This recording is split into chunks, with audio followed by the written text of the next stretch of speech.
창세기 5장 핵심 Q&A. 성경은 아담의 계보를 통해 무엇을 말하고자 하나요? 질문 69. 창세기 5장에 아담의 계보가 등장하는 이유는 무엇인가요? 창세기 5장에 기록된 아담의 계보를 인류의 족보라고 생각하는 경우가 많은데 성경의 의도에서 완전히 벗어난 아주 큰 오해입니다. 창세기 5장에 등장하는 아담의 계보는 죄의 세상, 죄인의 세상, 즉 사단, 마귀가 지배하는 어두운 세상, 불의한 세상, 불행한 세상이 빠르게 확장되고 있음을 보여줍니다. 창세기 1장과 2장에서 사람은 하나님의 심정과 마음, 하나님의 성품과 속성, 하나님의 가치와 원리를 지닌 인격자, 권세자, 자유자로 지음을 받았습니다. 하지만 창세기 3장에서 죄인이 되었고 하나님이 주신 인격, 권세, 자유를 모두 상실했습니다. 그리고 창세기 4장에서 아담이 보여주었던 죄의 현상, 죄의 결과가 그의 자손인 가인과 아벨에게도 그대로 이어지고 있음을 확인했습니다. 이제 그 죄인이 무차별적으로 퍼져나가고 있음을 보여주는 내용이 창세기 5장 아담의 계보입니다. 나의 안위와 나의 유익과 나의 이익과 나의 권리와 나의 행복을 위해서라면 타인의 안위와 타인의 유익과 타인의 이익과 타인의 권리와 타인의 행복을 무자비하게 짓밟아버리는 죄인들이 끝없이 태어나고 끝없이 퍼져나가고 있음을 아담의 계보가 보여줍니다. 질문 70. 아담의 계보가 인류의 족보가 아니라는 합리적 이유가 있을까요? 창세기 5장 아담의 계보를 인류의 족보라고 설명하는 사람들이 있는데 황당한 설명이 아닐 수 없습니다. 만약 족보였다면 창세기 5장 1절을 이것은 아담의 족보를 적은 책이니라라고 시작하지 이것은 아담의 계보를 적은 책이니라라고 시작하지 않았습니다. 족보를 계보라고 표현할 이유가 전혀 없습니다. 아담의 계보는 인류의 족보에 해당하는 인류학 책이 절대로 아닙니다. 성경은 하나님과 사람과의 관계를 설명하는 책입니다. 창조주이신 하나님과 피조물인 사람과의 관계의 변화를 설명하는 책입니다. 하나님은 세상의 기준이 되시는 분이시기에 불변입니다. 하지만 사람은 하나님 앞에서 끝없이 변화합니다. 하나님 앞에서 이렇게 변화무쌍한 사람을 하나님께서 어떻게 대해주시는지를 보여주는 책이 바로 성경입니다. 하나님께서 사람을 대해주시는 과정을 통해 하나님의 사랑과 은혜와 능력과 자비와 용서와 화해와 화평을 배우는 것이고 이렇게 배운 것을 후손에게 베풀어 주기를 바라는 것, 그것이 성경의 목적입니다. 아담의 계보는 그저 죄인의 계보일 뿐 인류의 족보가 절대로 아닙니다. 따라서 아담의 계보에 기록된 사람들의 연수를 토대로 인류의 역사가 몇 년이라고 주장하는 것은 그야말로 코미디가 아닐 수 없습니다. 질문 71. 아담의 계보에서 가장 핵심이 되는 구절은 무엇인가요? 창세기 5장 3절. 아담은 130세에 자기의 모양, 곧 자기의 형상과 같은 아들을 낳아라는 구절이 핵심 구절입니다. 아담은 하나님의 형상과 모양에 따라 지음을 받았습니다. 즉 하나님의 심정과 마음, 하나님의 성품과 속성, 하나님의 가치와 원리를 품은 위풍당당한 존재로 지음을 받았습니다. 하지만 아담이 죄인이 됨으로써 하나님의 모든 것을 상실했습니다. 하나님께서 주신 인격, 권세, 자유를 모두 상실한 존재가 되어버렸습니다. 결국에는 죄의 심정과 마음, 죄의 성품과 속성, 죄의 가치와 원리만 남아 오직 자신의 안위와 자신의 유익과 자신의 이익과 자신의 권리와 자신의 행복만을 추구하는 초라한 존재, 불쌍한 존재, 가엾은 존재, 찌질한 존재, 비겁한 존재가 되었습니다. 바로 이것이 130세 된 아담의 형상이자 모양입니다. 그리고 그 죄의 형상과 모양에 따라 아담의 아들들이 태어납니다.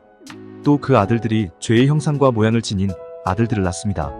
이제 죄의 형상과 죄의 모양을 가진 사람, 즉 죄인이 세상에 차고 넘칩니다. 오직 자기 자신의 안위와 유익과 이익과 권리와 행복만을 추구하는 죄인들이 세상을 가득 채우기 시작합니다.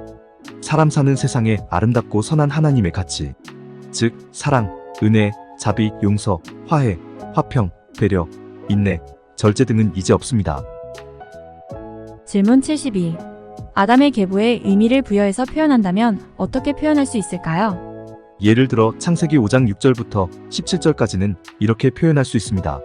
죄인 셋은 105세에 죄인 에노스를 낳았고 죄인 에노스를 낳은 후 807년을 죄인으로 지내며 죄의 자녀들을 낳았으며 그는 912세를 죄인으로 살다가 죄인으로 죽었더라.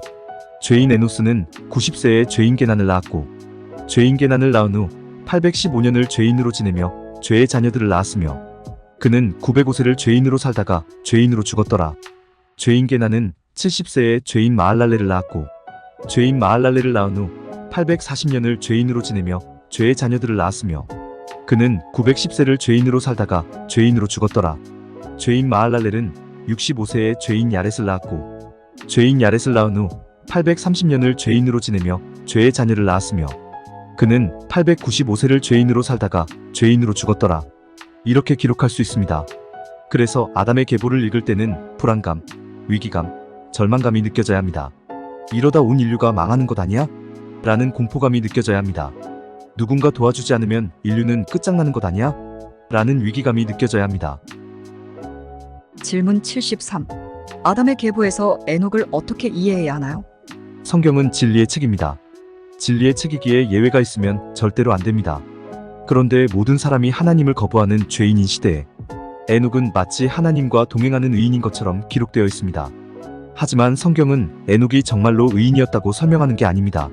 에녹에 관한 기록도 의미를 부여해서 이해해야 합니다. 즉 창세기 5장 18절로 24절은 죄인 야렛은 162세에 죄인 에녹을 낳았고 죄인 에녹을 낳은 후 800년을 죄인으로 지내며 죄의 자녀들을 낳았으며 그는 962세를 죄인으로 살다가 죄인으로 죽었더라.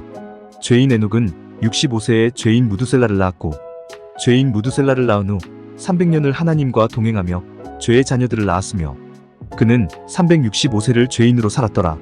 죄인 에녹이 하나님과 동행하더니 하나님이 그를 데려가심으로 세상에 있지 아니하였더라. 이렇게 이해해야 합니다. 아담의 계보에 등장하는 사람들은 모두 죄인으로 대부분 900세 이상을 살며 죄인의 씨앗을 뿌렸습니다. 하지만 에녹은 365세로 가장 짧은 삶을 살았습니다. 성경은 에녹이 이렇게 짧게 산 것이 복이라고 설명하는 것입니다. 무자비한 죄의 세상에서 비참한 죄인으로 가장 짧게 산 것이 에녹의 복이요 가장 짧게 살면서 죄인의 씨앗을 가장 적게 뿌렸으니 그것이 에녹의 복이요 죄인의 확산을 그만큼 지체시켰으니 그것이 에녹의 복이라는 것입니다. 죄인 중에 하나님과 동행하는 자는 아무도 없습니다. 에녹이 동행한 게 아니라 하나님이 에녹과 동행함으로써 에녹이 세 가지 복을 받은 것입니다. 질문 74. 하나님이 그를 데려가심으로 세상에 있지 아니하였더라라는 표현의 의미는 무엇인가요? 창세기 5장 24절 하나님이 그를 데려가심으로 세상에 있지 아니하였더라라는 표현 때문에 그래도 에녹은 죽음을 보지 않고 하늘로 옮겨졌잖아요 라고 말씀하실 수도 있습니다. 성경의 문자적 표현에만 매달리니까 이런 질문이 나오는 것입니다. 여쭈어 보겠습니다. 그 사람 돌아가셨어. 그 사람 운명하셨어. 그 사람 소천하셨어. 그 사람 하늘나라 가셨어. 그 사람 하나님이 데려가셨어. 그 사람 천국 가셨어. 이 말들의 공통점은 무엇일까요? 그 사람 죽었어. 입니다. 다른 특별한 의미가 있지 않습니다. 에녹 역시 죽은 것인데 그것을 성경이 조금 달리 표현해 준 것뿐입니다. 질문 75. 오늘날 교회에서 에녹의 삶을 강조하는 이유는 무엇인가요? 에녹도 죄인으로 태어나 죄인의 삶을 살다가 죄인으로 죽었다고 말씀드렸습니다. 에녹의 특징은 가장 빨리 삶을 마감했다는 것입니다. 무자비한 죄의 세상에서 가장 짧게 살았으니 성경은 그것을 복되다고 설명합니다. 즉 성경은 에녹을 특별한 사람으로 묘사하는 게 아니라 죄의 세상이 얼마나 비참한지를 강조하기 위해 가장 짧게 산 에녹의 삶을 마치 특별한 삶인 것처럼 기술하는 것입니다. 하지만 오늘날 교회에서는 에녹 자체를 특별한 사람으로 설명하는 경우가 참 많습니다. 그 이유는 성도들을 교육하기에 아주 좋기 때문입니다. 성도를 교육해서 성도의 섬김과 성도의 헌신을 끌어내기에 에녹이 아주 좋은 본보기가 되기 때문입니다. 하나님께 충성하고 교회에 충성하고 목회자에게 충성하면 아무 고통을 당하지 않고 하늘나라로 들려간다고 선동하기에 에녹은 아주 적절한 예가 되기 때문입니다. 그러면 하나님의 은혜는 어디로 갔죠? 내가 수고하고 내가 애쓴 만큼 하나님으로부터 결과가 임한다면 하나님의 은혜는 과연 어디에 있지요? 충성하는 자에게만 상을 주고 충성하지 않는 자에게는 벌을 주는 하나님을 과연 사랑과 은혜의 하나님이라고 할 수 있을까요? 교회의 유익과 이익, 목회자의 유익과 이익을 위해 진리를 왜곡해서는 절대로 안 됩니다. 창세기 5장, 아담의 계보를 살펴보았습니다. 창세기 5장을 읽으면서 우리는 몸서리를 쳐야 합니다. 두려움에 어찌할 바를 몰라야 합니다. 어떡하지? 죄가 이렇게 급속도로 확산하고 있는데, 죄인의 숫자가 이렇게 기하급수적으로 늘어나고 있는데 이제 인류는 어떡하지? 이런 극도의 공포감에 사로잡혀야 합니다. 이렇게 극도의 공포감에 사로잡혀 있을 때 하나님께서 사람을 위해 어떤 일을 행하시는지 조만간 창세기 6장에서 살펴보도록 하겠습니다. 감사합니다.